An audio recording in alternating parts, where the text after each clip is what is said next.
Bismillahirrahmanirrahim. Assalamualaikum warahmatullahi wabarakatuh. Waalaikumsalam warahmatullahi wabarakatuh. Alhamdulillah alladzi hadana lihada wa ma kunna linahtadiya laula an hadana Allah. Asyhadu an la ilaha illallah wahdahu la syarika lah wa asyhadu anna Muhammadan abduhu wa rasuluhu alladzi la nabiyya ba'da. Allahumma salli ala sayyidina Muhammad wa ala alihi wa sahbihi ajma'in. Qala Allah ta'ala fil Qur'anil Karim, a'udzu billahi minasy syaithanir rajim.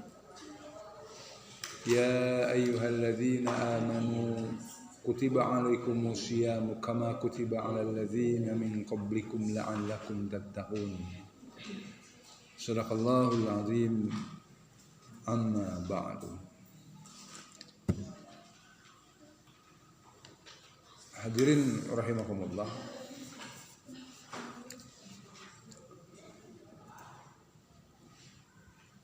Ada satu sabda Rasulullah Shallallahu Alaihi Wasallam yang wajib kita renungkan, dan terutama perenungan atas sabda Rasulullah Shallallahu Alaihi Wasallam itu terkait hubungan antara bulan ini dengan 2 bulan ke depan. Rasulullah bersabda, al-mu'minu mir'atu akhih. Mukmin itu merupakan cerminan atas saudaranya.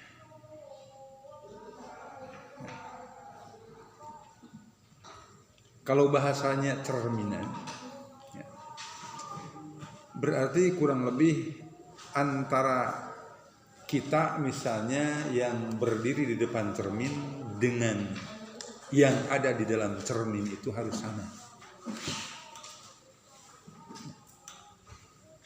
Tidak mungkin seseorang yang berdiri di depan cermin tangannya itu lagi mengusap wajahnya, tapi orang yang di dalam cermin itu tidak mengusap wajahnya. Ya. Tidak mungkin orang yang berdiri di depan cermin matanya terpejam, tapi orang yang di dalam cermin itu matanya tidak terpejam, tidak mungkin.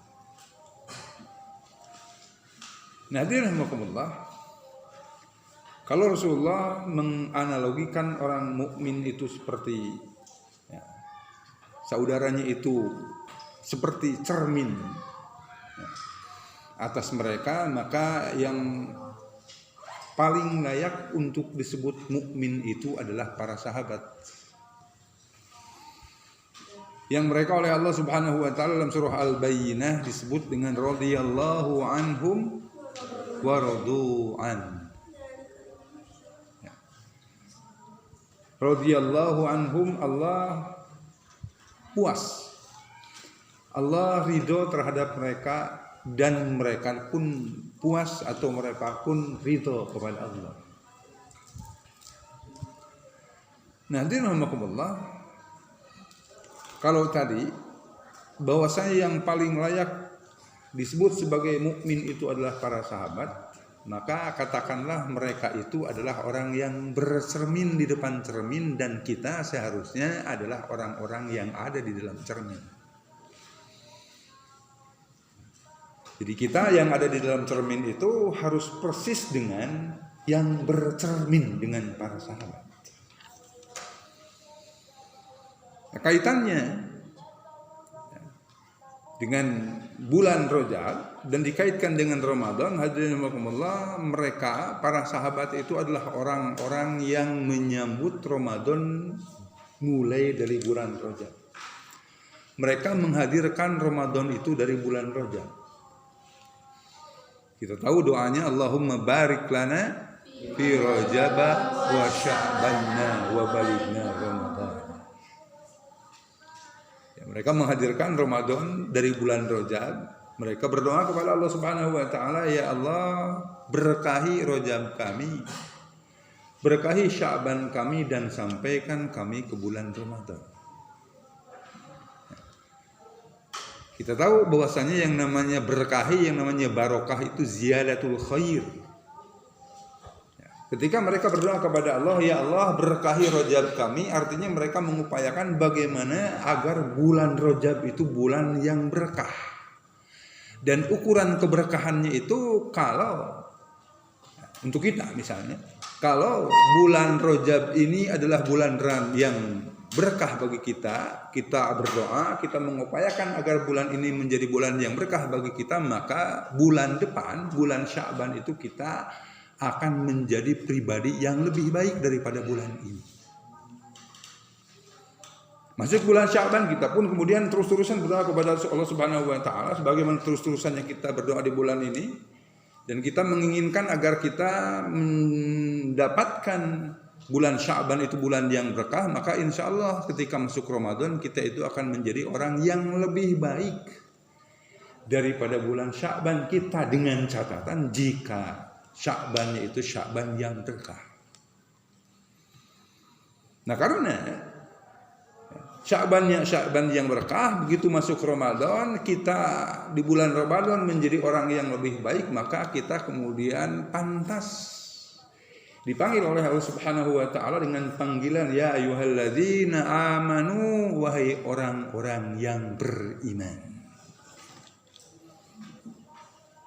Jadi kita ada upaya dari bulan Rajab ini ya, untuk menjadikan diri kita lebih baik di bulan depannya itu daripada bulan ini, dan bulan depan kita akan berupaya bagaimana agar Ramadan kita itu menjadi Ramadan yang membuat kita lebih baik daripada bulan Sya'ban kita. Insya Allah kita akhirnya akan bisa mencapai target la'allakum tattaqun, agar kalian takwa. Ramadan itu bertargetkan itu. Di dalam ayat 185-nya la'allakum tashkurun, agar kalian bersyukur. Ramadan pun bertargetkan seperti itu. Dan di ayat 186-nya la'allahum yarsyurun, agar mereka ada dalam kebenaran, agar kita senantiasa ada dalam kebenaran. Nah 3 target Ramadan itu insya Allah akan kita dapatkan jika di bulan Rajab ini kita mengupayakan diri ya, agar bulan depannya itu, bulan Sya'ban itu bulan yang membuat kita lebih baik daripada bulan ini. Hadirin rahimakumullah, siapakah yang dipanggil oleh Allah Subhanahu wa taala dalam kalimat ya ayyuhalladzina amanu, hai orang-orang yang beriman? Ya, iman Bapak sampaikan di pertemuan yang telah lalu adalah satu kata yang memiliki beberapa karakter. Jadi iman itu berkarakter. Kalau iman itu memiliki karakter, iman itu memiliki sifat, iman itu memiliki tabiat, maka kita yang beriman itu harus sesuai dengan karakter-karakter, dengan tabiat-tabiat, dengan sifat-sifat iman. Yang pertama, sifat iman, karakter iman, tabiat iman. Yang pertama adalah menuntut. Dikatakan oleh para ulama ya, tentang definisi iman, tentang ta'rif iman. Iman itu al-iqraru at-tasdiqu bil qalbi, hati yang membenarkan, wal iqraru bil lisan, lisan yang mengucapkan, wal amalu bil arkan, dan anggota tubuh yang mengamalkan. Nah definisi iman itu seperti itu.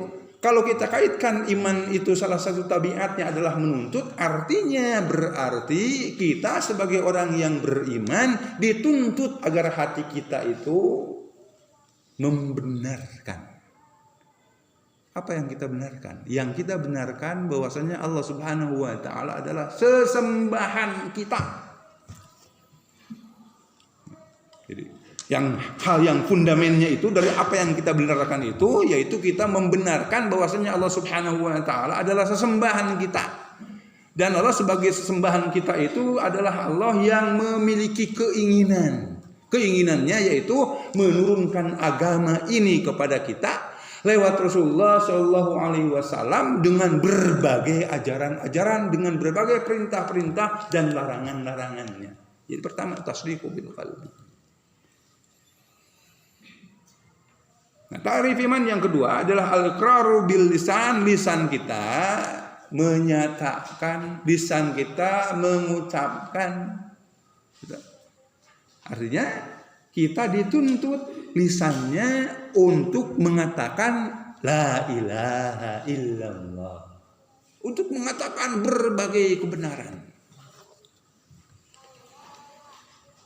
Qulil haq walau kana muran, katakanlah kebenaran itu walaupun itu pahit. Jadi dituntut. Jadi kalau hati kita tidak membenarkan, lisan kita juga tidak mengucapkan yang baik-baik, berarti tabiat iman itu tidak menjadi tabiat kita. Nah ini yang nggak benar tuh iman. Ya. Yang ketiga, wal amalu bil arkan, anggota tubuh yang mengamalkan. Jadi selain daripada hati dituntut untuk membenarkan, dan tidak mungkin hati kita itu akan membenarkan kecuali otak kita memiliki pengetahuan, begitu kan ya?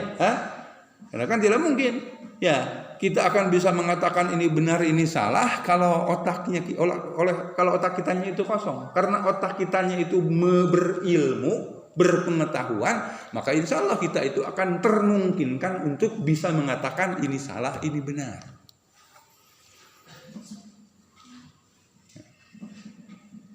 Yang terakhir wal amalu bil arkan. Yang kedua, ini ngulas lagi sebentar karena telah disampaikan di hari yang sama di pekan yang lalu. Yang kedua, tabiat iman itu produktif. Ya, yang menjadi landasan bahwasanya iman itu produktif, Allah Subhanahu wa taala berfirman dalam surah 14, dalam surah Ibrahim, alam taro kaifa daraballahu masalan kalimatan thayyibatan kasyajaratin thayyibatin asluha sabitu wa far'uha fis sama. Tidakkah kalian tahu bahwasanya Allah itu telah membuat perumpamaan atas apa? Kalimatan thayyibatan, atas kalimat thayyibah. Kalian tahu apa kalimat thayyibah? La ilaha illallah. Apakah kalian tahu bahwasanya Allah Subhanahu wa taala telah membuat suatu perumpamaan atas kalimatan thayyibatan, atas la ilaha illallah, kasyajaratin thayyibatin, seperti pohon yang baik. Asluha sabit, dan pohon yang baik itu pohon yang memiliki akar yang menghujam ke bumi, sehingga akar atas pohon ini ya menyebabkan pohon ini menjadi pohon yang kuat. Wa far'uha fis sama, dan ranting-rantingnya dan cabang-cabangnya pun menjulang ke langit. Nah, Allah teruskan di ayat yang berikutnya, tu'ti ukulaha kulla hinin biidni rabbiha. Pohon ini pohon yang memberikan buahnya tanpa mengenal musim. Nah, kalau Allah menganalogikan kalimat la ilaha illallah dengan pohon yang diantaranya senantiasa berbuah tanpa mengenal musim, maka orang yang mengucapkan la ilaha illallah adalah orang yang seperti pohon itu, harus berbuah, harus berproduksi. Makanya yang namanya iman itu sifatnya adalah produktif. Harus berproduksi. Kalau pohon itu berproduksi, produknya adalah buah, maka manusia kita mukmin berproduksi, produknya itu adalah amal soleh, kebaikan.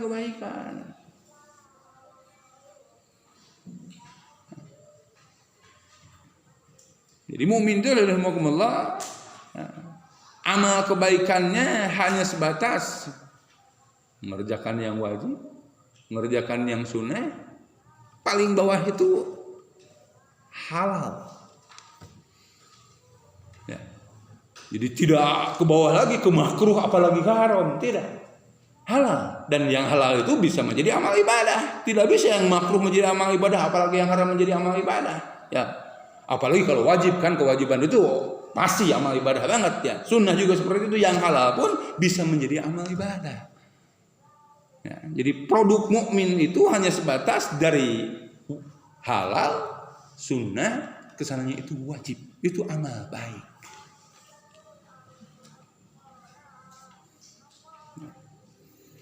Banyak. Konteksnya itu tidak keluar, yang namanya amal baiknya itu konteksnya itu tidak keluar dari 5 perkara. Yang pertama, amal baik dalam konteks memperbaiki diri. Yang kedua, amal baik dalam konteks memperbaiki keluarga. Yang ketiga, amal baik dalam konteks memperbaiki masyarakat. Atau yang keempatnya, amal soleh atau amal baik, amal soleh dalam konteks nyolehin negara. Yang terakhir, amal baik dalam konteks memperbaiki umat atau amal soleh dalam konteks nyolehin umat. Itu produk mukmin.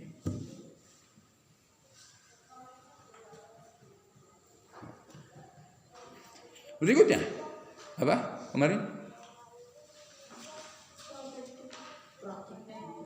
Ya. Karakter iman yang berikutnya, sifat iman atau tabiat iman yang berikutnya, iman itu kata yang tidak bisa dipisahkan dari kata protektif. Protektif itu memproteksi, melindungi, menghalangi, memelihara. Protektif.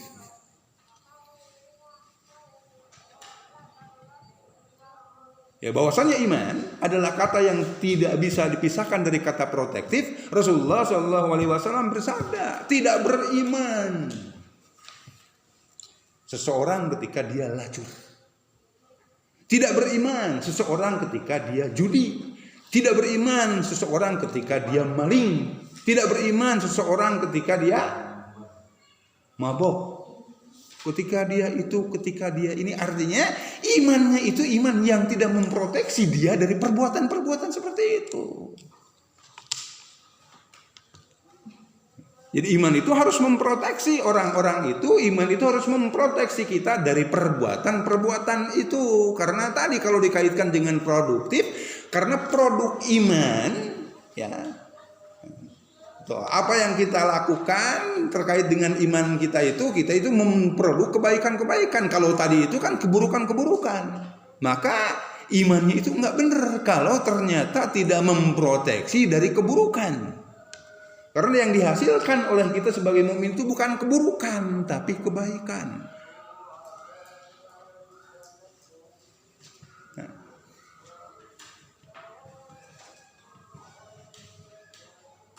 Yang keempat, kembali sampai ketiga.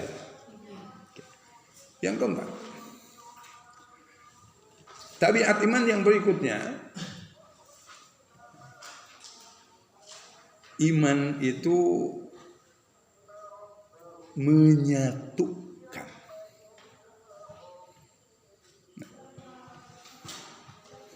Allah berfirman dalam surah Hujurat, innamal mu'minuna ikhwatun fa'aslihu baina akhawaikum. Sesungguhnya mukmin itu bersaudara. Jadi yang namanya keimanan itu akan menyaudarakan, akan menyatukan orang-orang yang tadinya ada dalam kondisi tidak bersatu menjadi bersatu. Kalian pernah dengar istilah mu'akhohah? Mu'akhohah itu ya dari kata akhi, saudara. Gitu. Ya, jadi kata mu'akhohah itu kata yang berkaitan dengan disaudarakannya oleh Rasulullah SAW. Ya, muhajirin dengan ansor. Si A dari muhajirin disaudarakan dengan ansor. Ya, si B disaudarakan dengan ansor, itu mu'akhohah. Kenapa mereka itu bisa tersaudarakan, bisa tersatukan, padahal mereka itu memiliki kebiasaan yang berbeda. Mereka juga tidak memiliki hubungan darah yang sama. Mereka juga memiliki perbedaan-perbedaan yang lainnya yang padahal Sesungguhnya ketika seseorang bersatu dengan yang lain itu karena ada persamaan. Lantas kenapa mereka bisa bersatu padahal mereka itu berbeda dalam hal itu ininya? Karena mereka memiliki kesamaan. Kesamaannya itu adalah kesamaan iman, kesamaan akidah.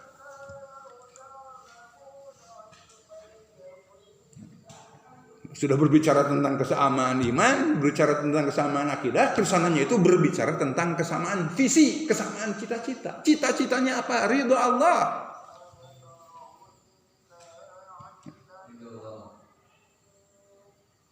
Kesamaan visi dan misi.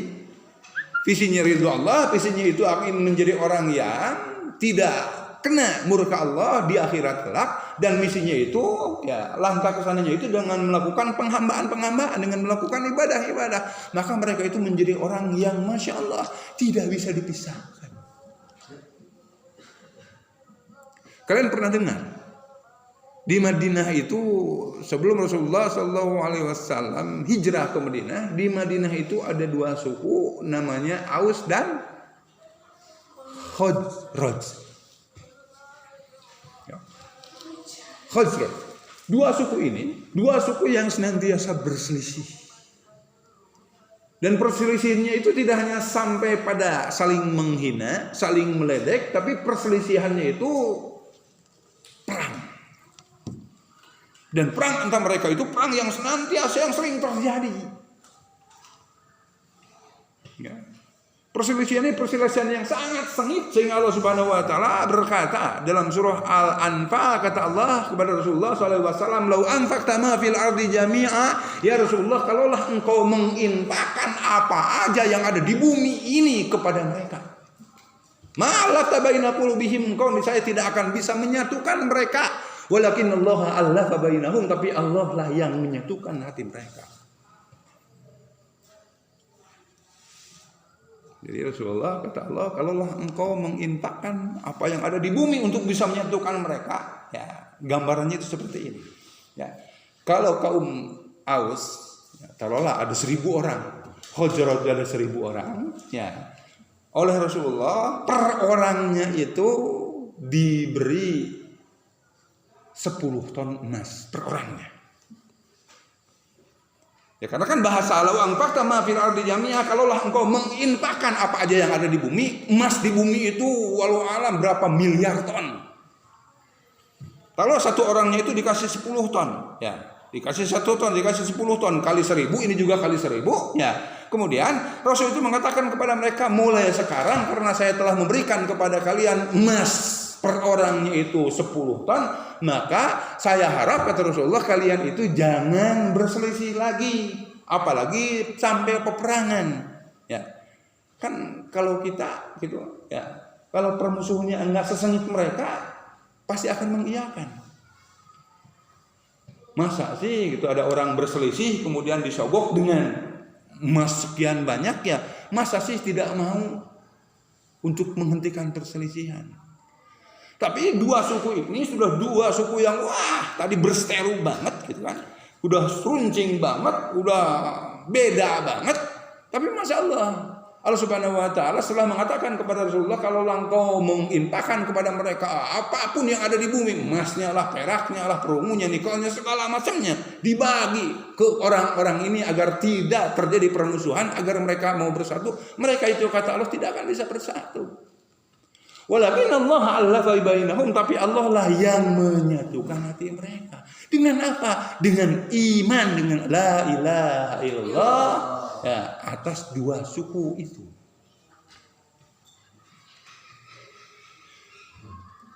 Hadirin Allah. Ada satu peristiwa yang dramatik, ya, yang terjadi usai perang Tabuk.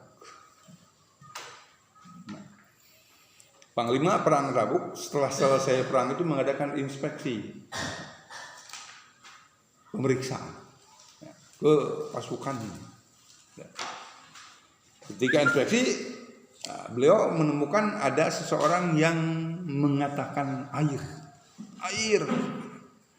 Si panglima ya, bersegera mencari air, dan kemudian air itu diteguhkannya kepada orang yang mengucapkan tadi dalam keadaan sekarat lah.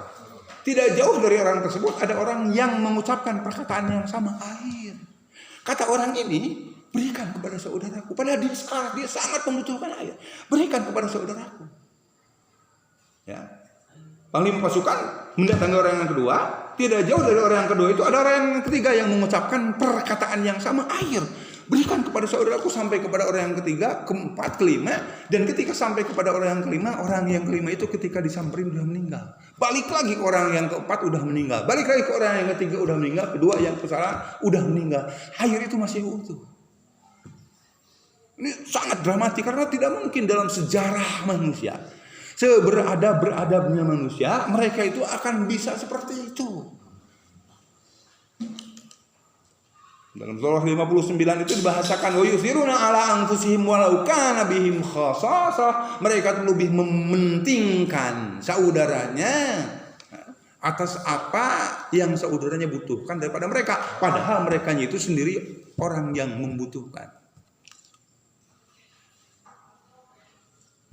Jadi kalau kalian imannya benar, ya, apa yang akan kalian lakukan itu tidak lebih dari bagaimana agar caranya kalian itu bersatu semakin kokoh, semakin kokoh. Kalian tidak akan melakukan perbuatan-perbuatan yang akan menyebabkan kalian itu tercerai-berai. Kalau imannya benar, tidak akan meledek, tidak akan menghina, tidak akan. Kalau imannya benar. Karena perbuatan-perbuatan itu perbuatan-perbuatan yang akan mencerai-beraikan.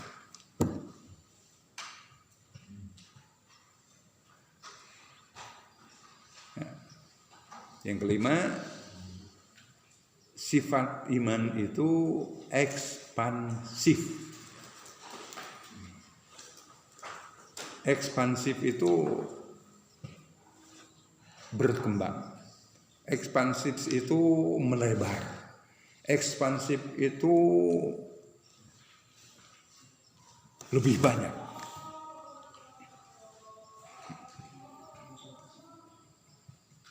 Jadi kalau ekspansifnya itu dalam skala personal, iman yang datang lewat kepala kita diturunkan ke hati kita, itu udah ekspansif. Ya, datang dari kepala diturunkan ke hati itu udah ekspansif. Lebih jauhnya lagi diekspansikannya itu ke dada kita. Sehingga kita itu menjadi orang yang memiliki dada yang lapang.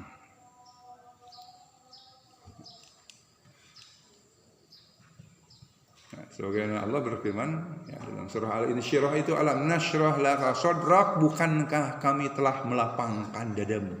Jadi iman yang ada pada dada, pada diri Rasulullah itu iman yang sudah ekspans ya, ke dadanya. Sehingga Rasulullah itu cenderung menjadi orang yang memiliki dada yang lapang. Salah satu wujud kelapangan dada, misalnya ada pada diri kita. Salah satu wujud kelapangan dada itu kalau ada orang yang salah, ya, kalau ada teman yang salah, kalau nanti kalian sudah menikah, kalau pasangan hidup kalian salah, kalian akan memahaminya bahwasanya pasangan hidup kalian itu atau teman kalian itu bukanlah malaikat, tapi orang seperti kita juga. Yang tukang salah, kan kalau gitu kan? Kita itu tukang salah. Jadi kalau wajar pasangan hidup itu juga salah karena dia juga sama, orang seperti kita, bukan malaikat. Teman-teman kita juga tukang salah, tapi bukan berarti kemudian karena berpemahaman seperti ini, seenak udelnya aja kita berbuat salah. Balik lagi kan ke tadi, itu berarti enggak bersifat menyatukan. Ya, jadi ekspansif. Nanti alhamdulillah, kalian tahu enggak ada ulama yang berpendapat bahwa Islam dahulu ekspansnya itu, berkembangnya itu diantaranya karena perang. Setuju nggak kalau Islam dulu diantaranya berkembangnya karena perang? Alasan?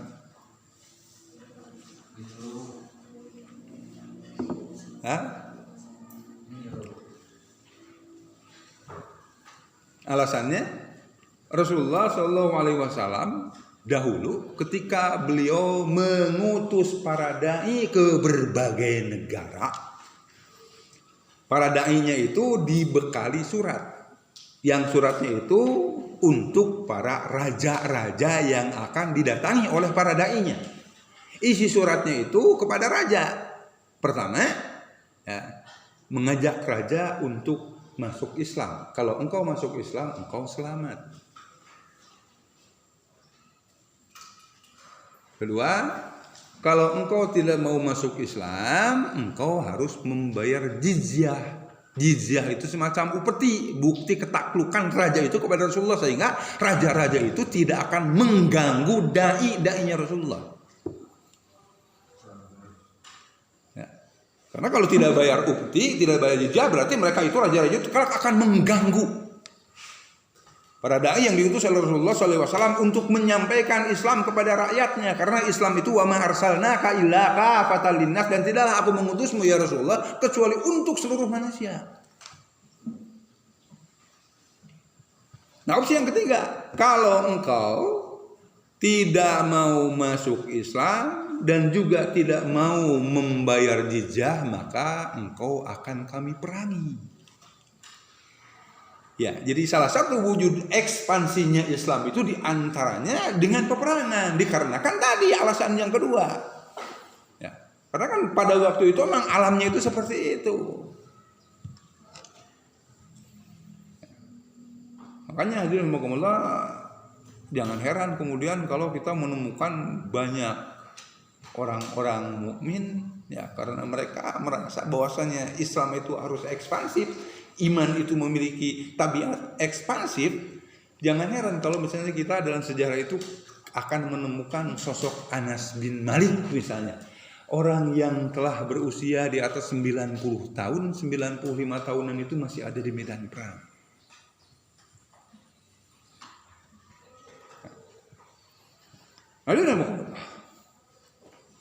Ada beberapa hal lagi yang berkaitan dengan tabiat iman, tapi enggak kelar karena tetap yang namanya pengajaran memiliki target. Yang berikutnya, setelah Allah Subhanahu wa taala menyeru orang-orang yang beriman dengan tabiat-tabiat iman seperti itu tadi, yang dengan tabiat itu maka insya Allah orang tersebut akan bisa takwa selepas Ramadan. Allah, ya, setelah menyuruh kita ya ayyuhalladzina amanu, Allah meneruskan firman-Nya dengan kata kutiba. Kutiba itu fi'il madhi, ya, kata kerja lampau, tapi bentuknya majhul, bentuknya itu pasif. Pasif. Nah, ya, kalimat di dalam bahasa Arab, ya, secara struktur, secara pengertian, ya, beda dengan kalimat-kalimat yang ada di dalam bahasa Indonesia atau dalam bahasa Sunda. Orang kita ketika mengatakan suatu kalimat dalam bentuk aktif atau dalam bentuk pasif, maka antara bentuk aktif dan pasif itu tidak memiliki perbedaan yang penting. Kalau orang Arab itu seperti itu. Ketika mereka mengatakan tentang peristiwa yang terjadi, suatu peristiwa yang terjadi dan terjadinya itu biasa-biasa, ya, maka mereka menggunakan kalimat aktif. Tapi kalau extraordinary, kalau luar biasa, yang digunakannya adalah kalimat pasif.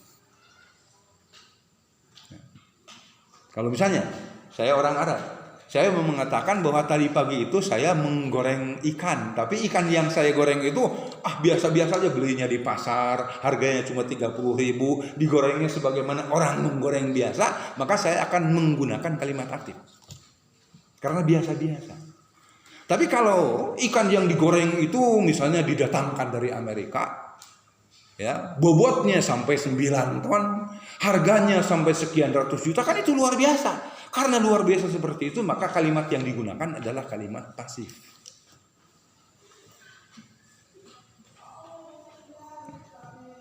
Allah tidak menggunakan kata zalzalah ya, aktif. Tapi Allah menggunakan kata zulzila. Kutiba zulzila. Zulzila itu pasif. Kenapa? Karena kalau kata zalzala, kalau kata gempa, ya, gempa dengan menggunakan kata zalzala berarti gempa yang biasa-biasa yang terjadi misalnya hanya di Kabupaten Tasik saja. Atau terjadinya itu hanya di Provinsi Jawa Barat saja. Tidak terjadi di provinsi yang lain, tidak terjadi di negara yang lain, maka itu biasa-biasa saja. Tapi kenapa Allah mengenakan idza zulzila? Karena gempa yang terjadi ini gempa yang masif, gempa yang terjadi di alam dunia ini di mana-mana. Terjadi suatu waktu, suatu ketika. Nah Allah dalam ayat ini ya ayyuhalladzina amanu kutiba alaikumusiyam, diwajibkan kepada kalian saum. Ya. Lantas apa sih luar biasanya saum? Sehingga Allah menggunakan kata pasif. Kenapa?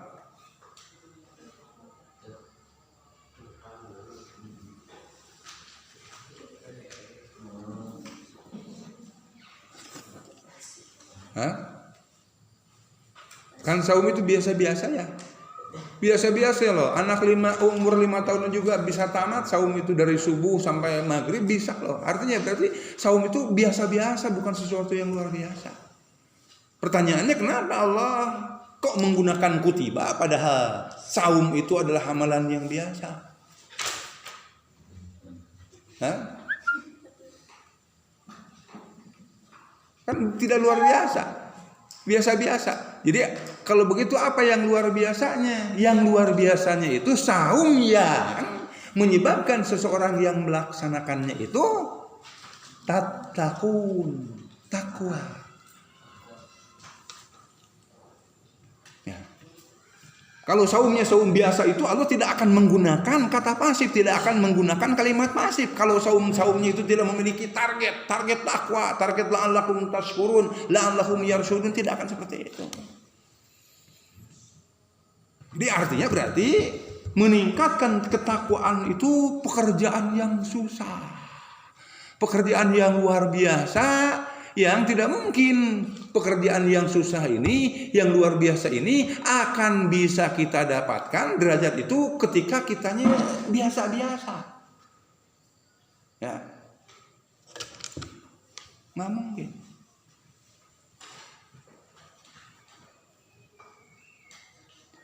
Sholat, hadirin Allah hakikatnya, ya hakikatnya apapun amal